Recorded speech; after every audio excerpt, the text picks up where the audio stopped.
So we're now going to move to the area of planning and thinking through companies. And it would be helpful, I think, for our students if you could just briefly take us through some of the early stages of Cascade from very early to maybe IPO, just at a high level. Yeah. Okay. So when I started my first company, Cascade Communications, the first part was actually raising money. That's the first milestone. And then I think when you do a company, everything is about just raising money, really. It's like going from, it's traveling through the desert, and you're going from gas station to gas station to gas station. And if you run out of gas halfway through, you're dead. The tow truck will come and game's over, right?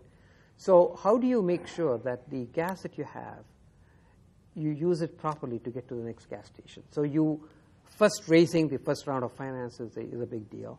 Once you raise that finance, it's a question of immediately start thinking about what is it that you have to do to raise the second round. Obviously, it's some customer trials, and somebody says, yeah, that works, and I'm going to buy a lot of these. So you have to get focused on that and work on that part of it. Once you get the second round, then it's a question of not just having one, but having 10 customers. So you have to focus on that. And then if you want to raise money, then you really have to have a process. You have to have a good plan to scale that thing. And then it's a different kind of planning. So it's almost like you have to run the company differently depending on which phase of the company you're in. And they're slightly different scales. And too many times the entrepreneurs, at the beginning, obviously, you're trying to do everything. And you're a control freak. And you have to be, because if you're not, you just can't get there with the limited resources. But a lot of times, a lot of the entrepreneurs get their companies up to $1 million, $2 million, $5 million, but they just can't grow beyond that because they are so fascinated by one idea that they just cling on to that part of it.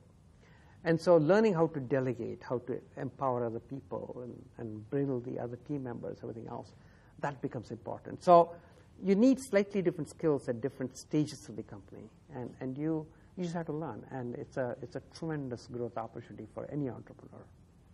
So you obviously can't do any of this by yourself, and we talked about team, but there also are suppliers and channel partners and other people that you have to have relationships with.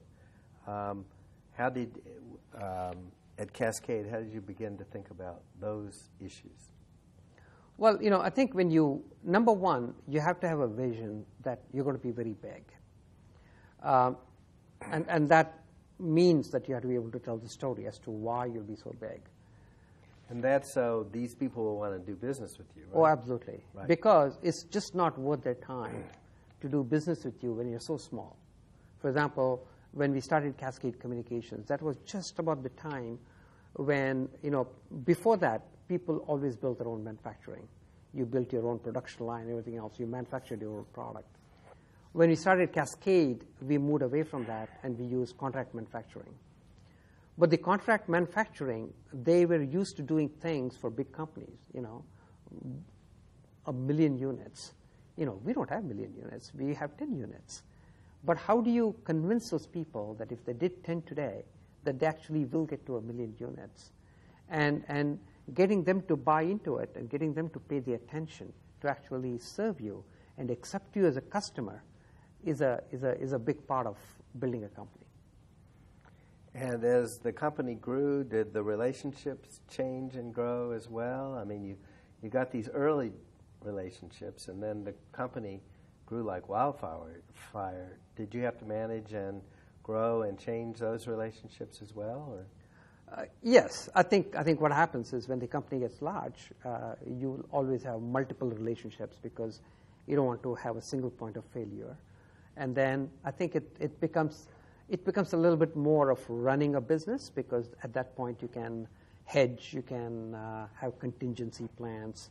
You would never have a single supplier for anything. You would want to have multiple suppliers, and now we can trade off one against the other, and so you have a more stable business relationship, and a lot of them grow. When you build a successful company, you build a lot of other companies along with you, and you can see them being successful, and they're thankful to you, and you just build a whole ecosystem, and that's very satisfying.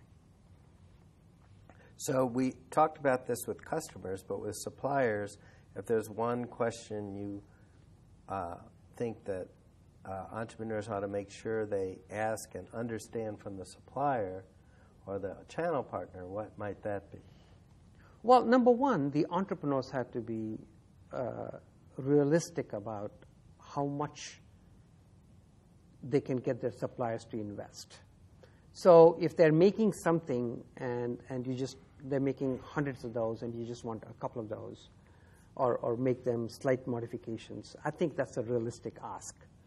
But if you go to a supplier and say, hey, someday I'll be big, but I want you to stop your whole production line and do this new thing for me, it's not going to happen. So I think you sort of have to understand the what's in it for whom and really understand that game well and be asking for things that has a huge value for you, but it's something that the other people can give.